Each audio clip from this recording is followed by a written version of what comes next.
We go to the corner position. Woodi Washington and DJ Graham weren't always available, but Woodi Washington, of course, with two huge interceptions against OK State in the finale, and probably the best corner coming back, I would think. Yeah, Woodi Washington's going to be solidly penciled into a starting role. I think that's safe to assume. What's going to be interesting is the battle at the other quarterback position, because if you'll recall, Mark, DJ Graham got toasted several times in that Alamo Bowl victory over Oregon, got straight up beat downfield and looked lost at sea 3 or 4 times. A couple of those turned out to be long touchdown passes. And so it makes you wonder how that impacts his confidence heading into next season. Not to say it will have an impact, but with no question, the question will be circulating in people's minds. Is he going to be the same guy post Alamo Bowl that he was pre Alamo Bowl?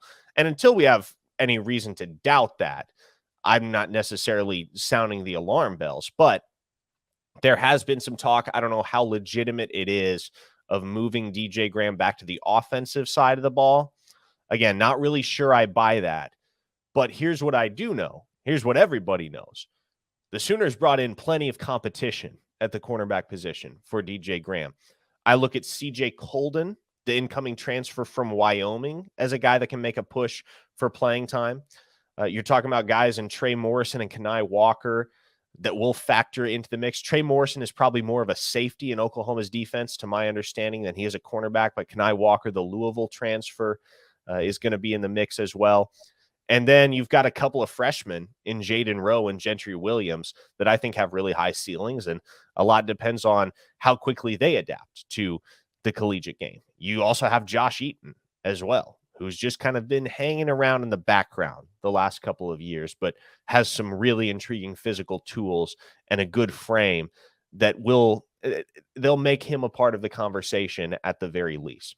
You look at the nickel position, I think it's interesting because that one could go a whole lot of different ways, right? Like I said, it could be a guy like Kanak, a guy who's a hybrid defensive back linebacker that kind of fills that Sam role more so than a traditional nickel in Oklahoma's defense.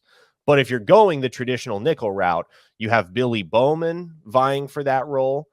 You've got Justin Broiles vying for that role, and you'll see Jaden Davis vying for that role as well. So I would probably give Bowman or Broiles the edge to start, but I do think when you look at what Davis did in 2019 as a true freshman, that's when he played his best ball. And I think Brent Venables is the type of guy, and by the way, Jaden Davis loves Brent Venables, loved him coming out of high school, chose Oklahoma over Clemson. Clemson was his runner-up. So if there's a guy that I think can get the best ball out of Jaden Davis, it's Brent Venables. So I'm super interested to see how Davis takes to his new defensive fit under Venables, because the Sooners have been trying to use Davis as a traditional outside corner. He always wanted to be more of a nickel, and I think now that Venables is in town, they're going to give him the opportunity to do just that.